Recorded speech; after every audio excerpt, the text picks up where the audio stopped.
Bon, il est 8h48. Je pars à 8h49 pour le Plessis-Trévise. Je sens que je vais partir à vide. Parce que là, il n'y a personne. Et le prochain train en direction de Paris est annoncé à 9h09. Et le prochain train en direction de Boissy-Saint-Léger est annoncé à 9h16. Donc voilà, il n'y a personne. Je vais partir à vide. J'ai été obligé de régler les girouettes, l'affichage manuellement, parce que ça n'a pas fonctionné, la mise à jour automatique. Et donc malheureusement, quand on fait ça, l'annonceur sonore ne fonctionne plus. Tant pis. Il vaut mieux avoir le bon affichage de la destination à l'extérieur plutôt que se concentrer sur l'annonceur sonore. Allez, on est parti.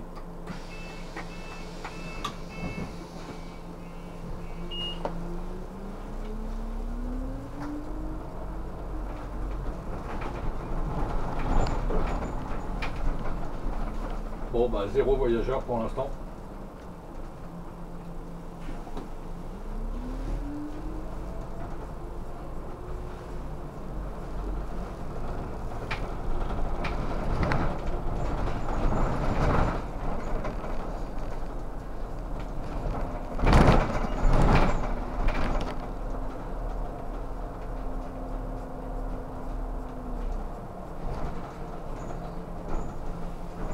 Alors là, ce qui vient de passer, le 208 qui vient de passer, c'est un Iveco.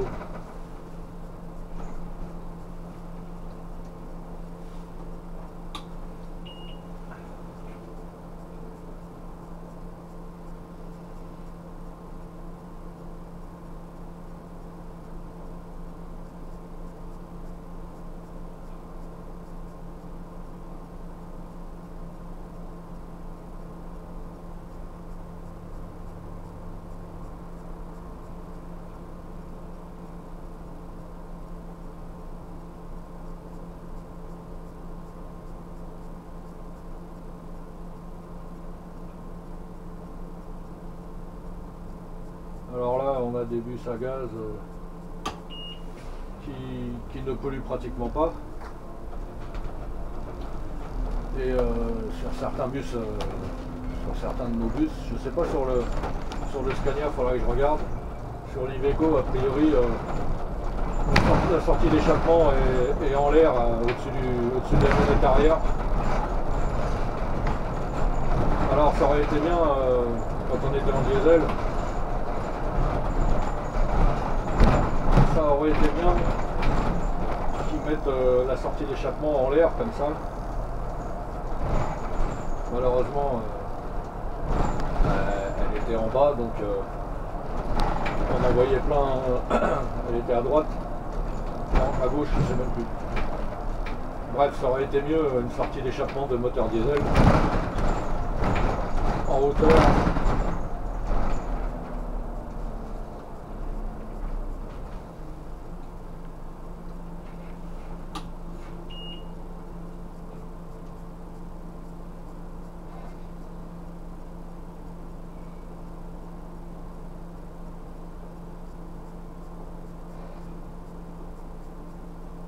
Sur les poids lourds, c'est pareil, il pourrait faire en sorte que les gaz d'échappement s'échappent au-dessus de la cabine du conducteur.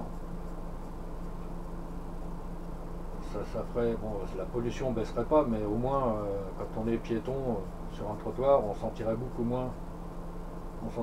moins les gaz d'échappement. Il y a certains poids lourds qui ont la sortie haute.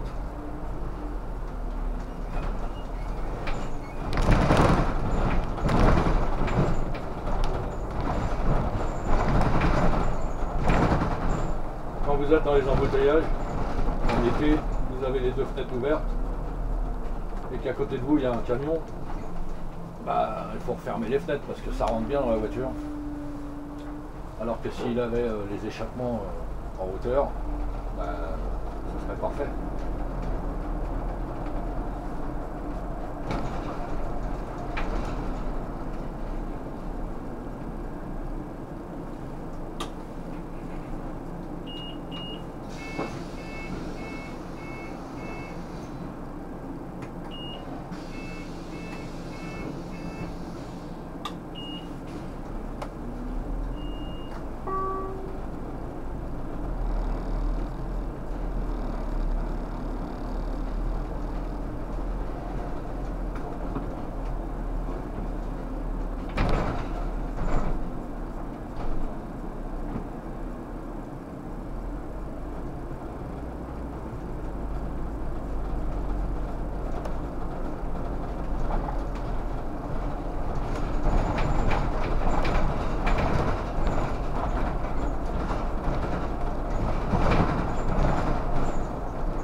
Descendez.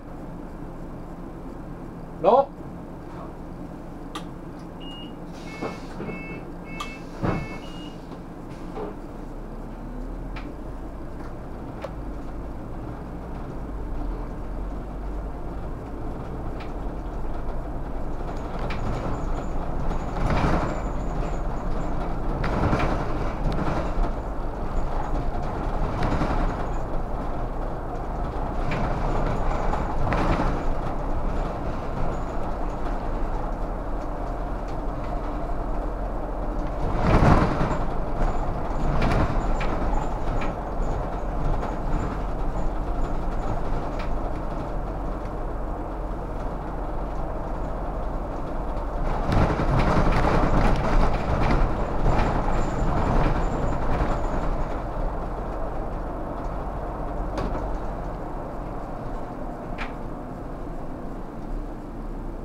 C'est quand même terrible parce que le confinement coïncide avec l'arrivée du beau temps. Et on peut même pas en profiter, il fait beau, on est obligé de rester à la maison.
J'évite la bosse qui va sur la file de droite.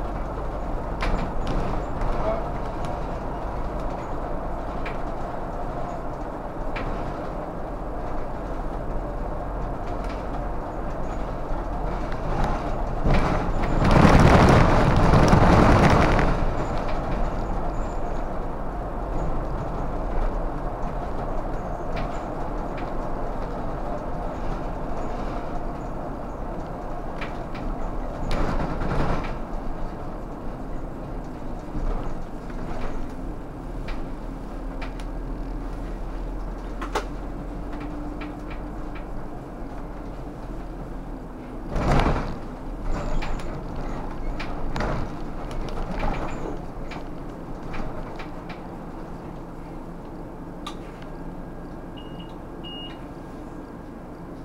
Deuxième voyageur.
Moi j'avais déjà fait le 208B jusqu'au Plessis-Trévise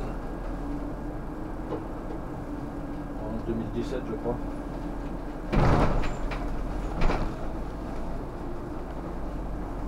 Et on m'a demandé de le refaire.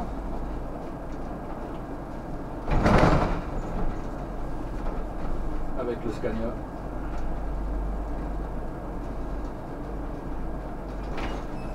En plus, c'est bien parce que comme on est en période de confinement, ça fera un souvenir de non-circulation.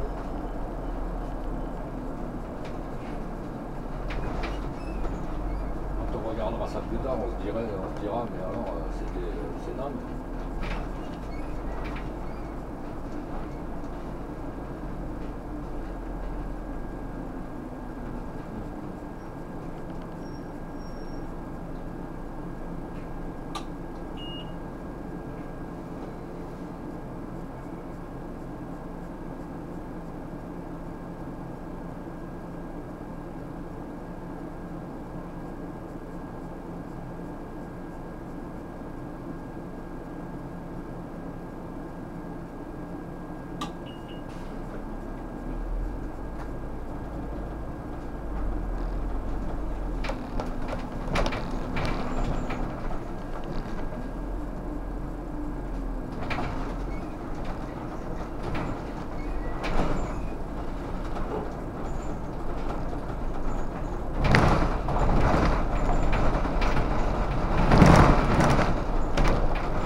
Alors ici, il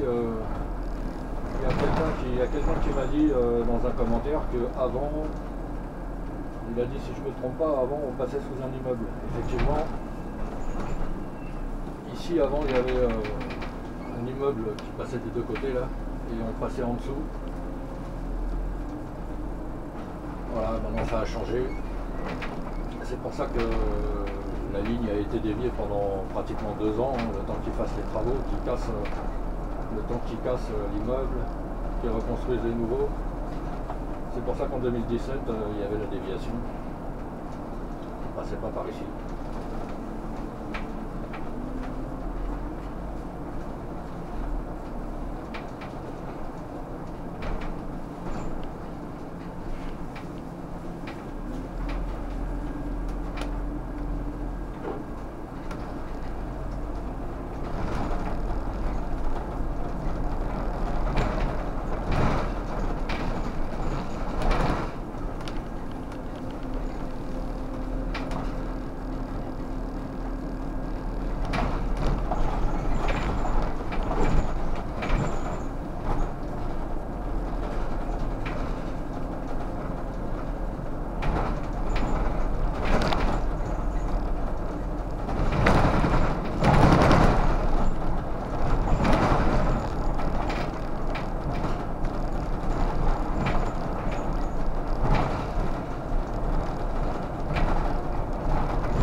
en tout cas, c'est quand même chaud ce virus là. Ça fait flipper quand même. 200 morts dans les dernières 24 heures. Et nous on est là.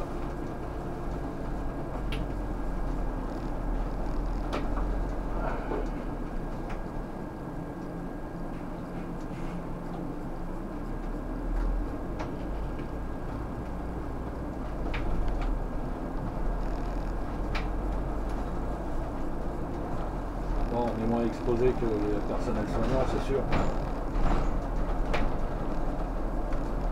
Beaucoup moins même, mais on est quand même exposé.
Centre commercial de Pincevent.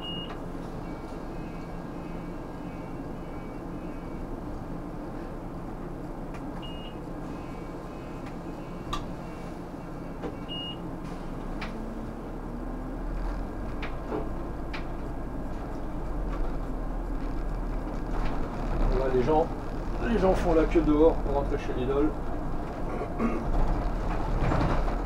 en gardant leur distance.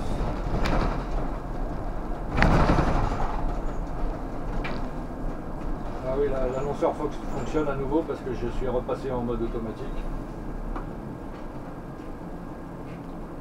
Je suis repassé en mode automatique et ça a fonctionné. Donc l'annonceur fonctionne à nouveau.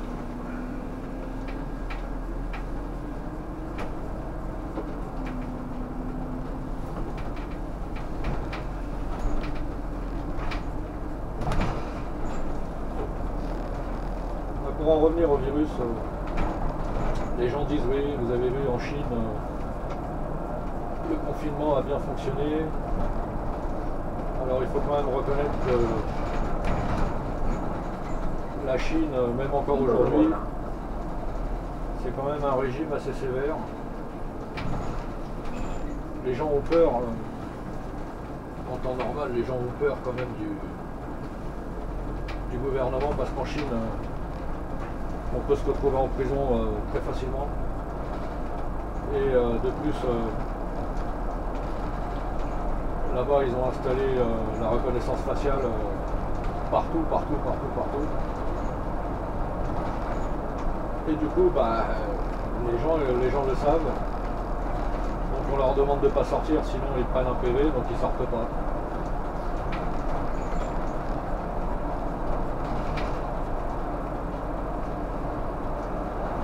Ici en France et en Europe, avant qu'un pays adopte la reconnaissance faciale pour autre chose que pour la publicité, pour verbaliser les gens par exemple, il y aura de l'eau qui aura coulé sous les ponts, parce qu'avec nos lois, la protection des droits de l'homme, tout le tralala, alors il y a des gens qui vont me dire oui, la reconnaissance faciale c'est pas bien, effectivement. Big Brother, tout le monde est fliqué, mais d'un autre côté, si ça peut éviter les agressions, si ça peut éviter aux automobilistes de faire des conneries, parce que qui dit reconnaissance faciale dit aussi, je pense, vidéo-verbalisation. Alors ça en France, ça y est, c'est parti. La vidéo-verbalisation est en marche.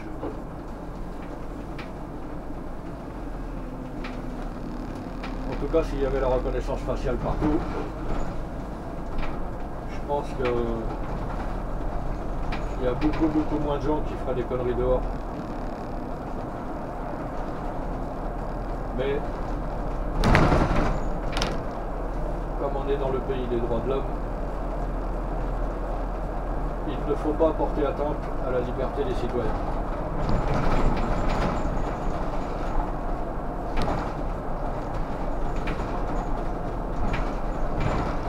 Collège Albert Camus, zone d'activité en droit.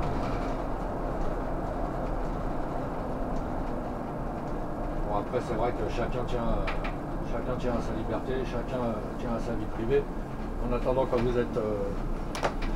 on est dehors, on est dans la rue, peu importe. Si vous vous faisiez agresser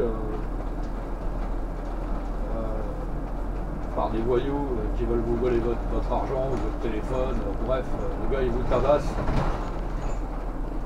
on vous tabasse et puis on vous laisse par terre en train de pisser le sang, vous seriez bien content. Si on avait la reconnaissance faciale, vous seriez bien content qu'on les attrape.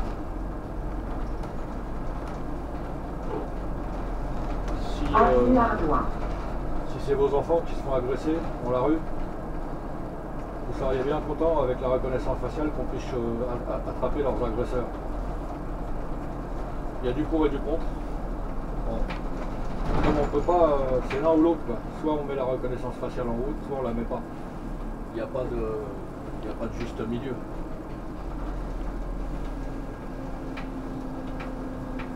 Et après, c'est vrai que si on la met en route, comme dirait Gad Elmaleh, si on mettait en route la reconnaissance faciale, ce serait la porte ouverte à toutes les fenêtres. La porte ouverte à tous les abus. C'est compliqué.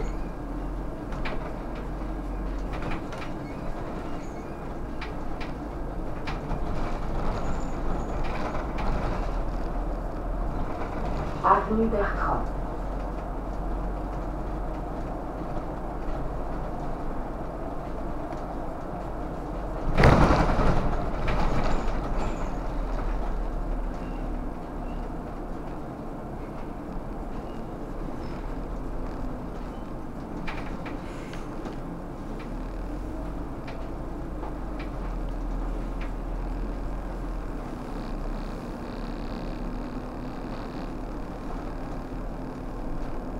Bon ben voilà, on arrive.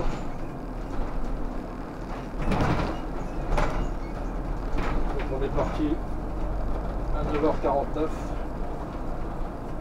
et il est 9h18.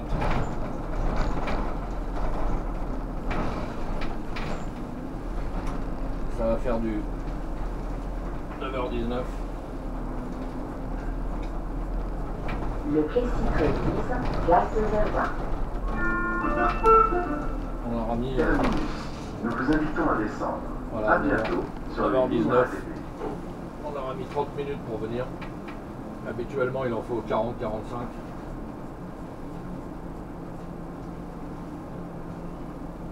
Et du coup, je pense que comme mon truc fonctionnait pas au départ, je pense que je suis un peu en avance peut-être.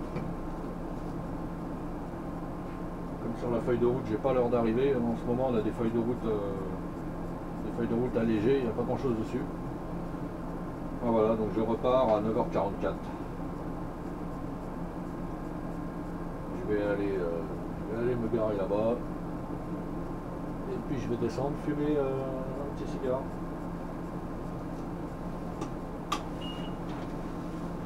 Et donc, vous avez remarqué, j'ai pris une personne à la mairie, j'en ai pris une autre. C'est qu'il est monté le monsieur là, je me souviens même plus, 2 personnes. J'ai pris une troisième, je crois, on a pris 3 personnes. Et puis les gens sont descendus, il y en a un qui est descendu en cours de route, à la place Rodin. Et puis les autres sont descendus au centre commercial Pincevent. Et depuis Pincevent, le bus est vide, quoi.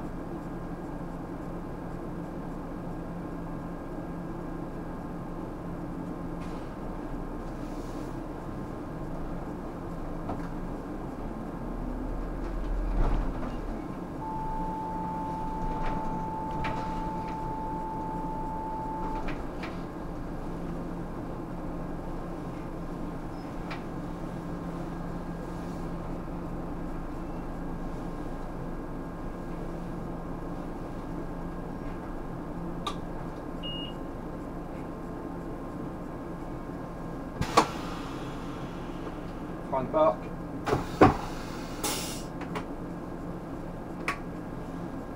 On coupe le moteur, ça sert à rien de le laisser tourner.